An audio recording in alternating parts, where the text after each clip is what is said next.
नमस्कार दोस्तों, आप सभी का स्वागत है आपके अपने YouTube channel study with Prabhakar में।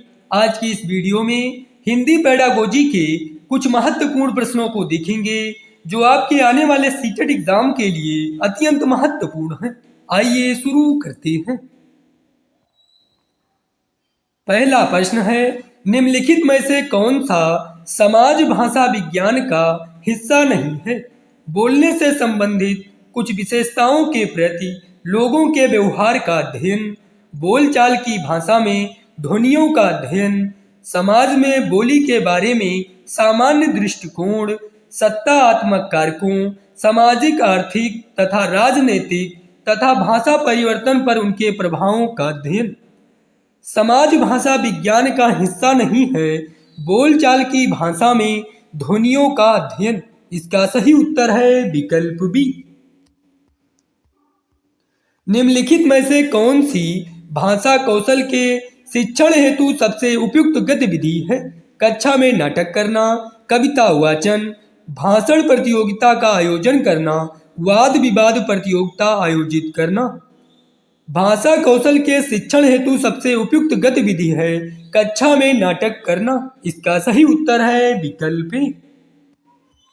सृजनात्मक लेखन के विकास के लिए सबसे उपयुक्त अभ्यास क्या हो सकता है? प्रतिवेदन लेखन, निबंध लेखन, अनौपचारिक लेखन, औपचारिक लेखन। इसका सही उत्तर है विकल्प सी, अनौपचारिक लेखन। राष्ट्रीय पाठ्यचर्या रूपरेखा 2005 प्राथमिक स्तर पर किस भाषा को अनुदेशन माध्यम बनाने की सिफारिश करता है? मातृभाषा, क्षेत्रीय भाषा, अंग्रेजी, 8वीं अनुसूची में सम्मिलित कोई भी भाषा। इसका सही उत्तर है विकल्प ए, मातृभाषा। व्याकरण शिक्षण हेतु सबसे उपयोगी विधि कौन सी है? निगमन विधि, आगमन विधि, निर्देश विधि, वार्तालाप विधि। व्याकरण शिक्षण हेतु सबसे उपयोगी विधि आगमन विधि है। इसका सही उत्तर है विकल्प बी। चामस्की के अनुसार भाषा के अर्जन का आधार क्या है? भौतिक अनुक्रिया, अंतर्जात, इंद्रियों से प्राप्त अनुभव, उपरोक्त में से कोई नहीं। चामस्की के अनुसार भाषा के अर्जन का आधार इंद्रियों से प्राप्त अनुभव है। इसका सही उत्तर है विकल्प सी। निम्नलिखित में से कौन सी भाषा शिक्षण की अवधारणा नहीं है? ध्वनिक, डिसलेक्सिया, ध्वनि विज्ञान, मुद्रित समृद्ध परिवेश। इसका सही उत्तर है विकल्प ए, ध्वनिक। भाषा शिक्षा में रचनात्मकता से क्या तात्पर्य है? कक्षा में ऐसी सामग्री जिसके माध्यम से संप्रेषणात्मक भाषा शिक्षण का प्रयोग संभव है। ऐसी कक्षाई गतिविधि जो नवाचारी है और जिसमें बहुत कुछ करने की संभावना है। कुछ नया करने के लिए असंबद्ध घटकों को एक साथ लाना। शिक्षण की नवीन विधियों का प्रयोग करने वाली कक्षाई गतिविधि। इसका सही उत्तर है विकल्प बी, ऐसी कक्षाई गतिविधि जो नवाचारी है और जिसमें बहुत कुछ करने की संभावना है। भाषा अर्जन के बारे में क्या सही है?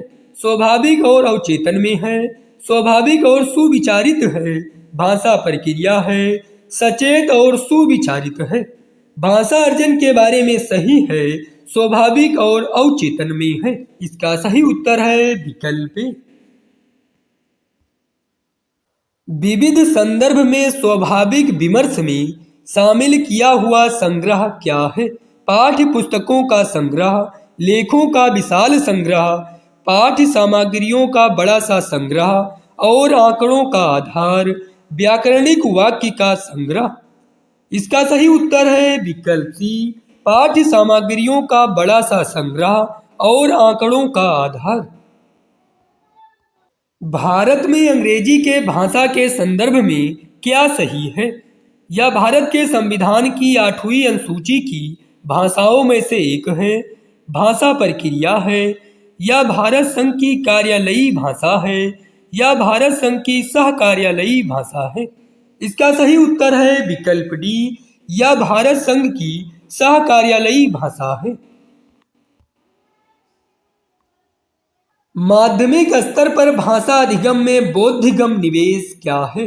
शिक्षार्थी के स्तर से थोड़ा सा नीचे के स्तर की प्रमाणिक पाठ्य सामग्री, शिक्षार्थी के स्तर से थोड़ा सा ऊंचे स्तर की प्रमाणिक पाठ्य सामग्री, विजय तेंदुलकर के किसी नाटक का सार संक्षेप, शिक्षार्थियों के व्याकरणिक ज्ञान की अपनी समझ के आधार पर अध्यापक द्वारा विकसित कहानी। माध्यमिक स्तर पर भाषा अधिगम में बोधिगम निवेश शिक्षार्थी के स्तर से थोड़ा सा ऊंचे स्तर की प्रमाणिक पाठ्य सामग्री है। इसका सही उत्तर है विकल्प बी। निम्नलिखित में से कौन सी भाषा शिक्षण की अवधारणा नहीं है? चुनौतीपूर्ण अवधि की परिकल्पना, सकारात्मक पुनर्बलन, मस्तिष्क क्षति एवं नियंत्रण, बोधिगम निवेश। भाषा शिक्षण की अवधारणा नहीं है मस्तिष्क क्षति एवं नियंत्रण। इसका सही उत्तर है विकल्प सी। शिक्षार्थी केंद्रित कक्षा कौन सी है जिसमें शिक्षार्थियों के पूर्व ज्ञान और अनुभवों को शामिल किया जाता है, जिसमें शिक्षार्थियों की बहुत कम संख्या पर ध्यान दिया जाता है और अधिकांश विद्यार्थियों की अनदेखी की जाती है, जिस कक्षा में अध्यापक निर्णय लेते हैं और आत्मनिर्भर होते हैं, जिसमें अधिगम का समग्र उत्तरदायित्व अध्यापक पर होता है। शिक्षार्थी केंद्रित कक्षा में जिसमें शिक्षार्थियों के पूर्व ज्ञान और अनुभवों को शामिल किया जाता है। इसका सही उत्तर है विकल्प ए।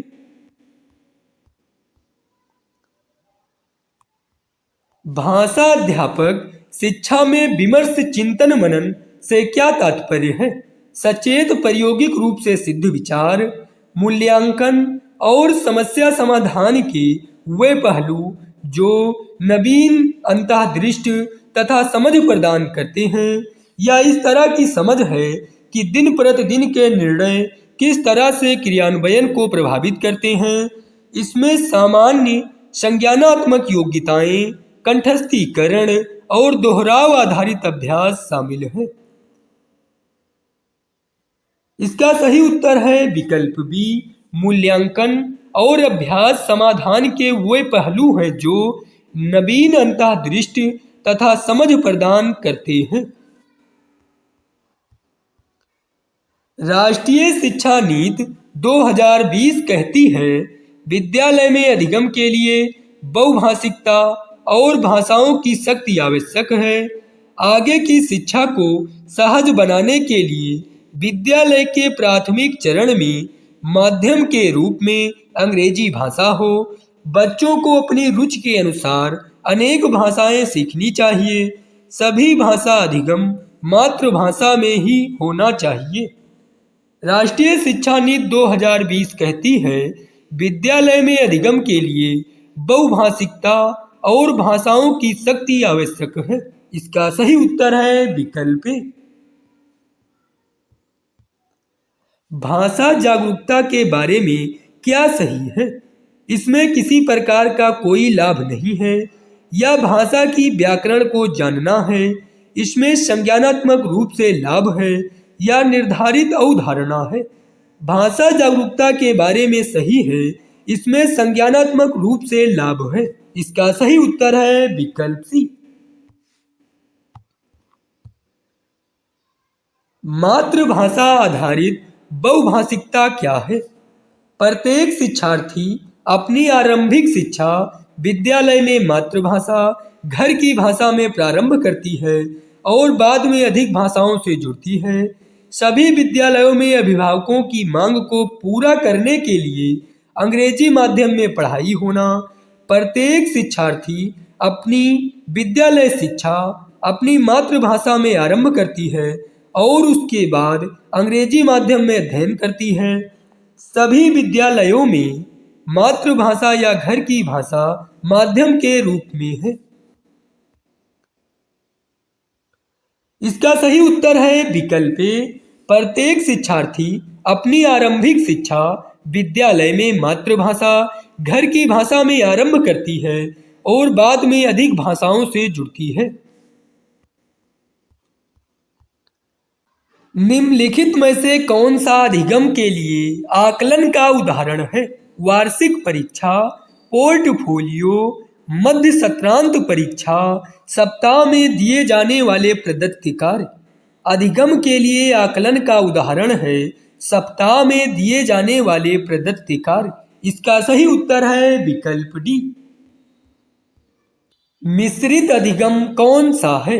व्याकरण अनुवाद विधि और संप्रेषणात्मक भाषा शिक्षण का मिश्रण, पारंपरिक अधिगम और वेब आधारित ऑनलाइन उपागम का मिश्रण, भाषा शिक्षण के लिए दो ऐप के मिश्रण का प्रयोग, एक ही कक्षा में दो भाषा सीखना। मिश्रित अधिगम है पारंपरिक अधिगम और वेब आधारित ऑनलाइन उपागम का मिश्रण। इसका सही उत्तर है विकल्प बी।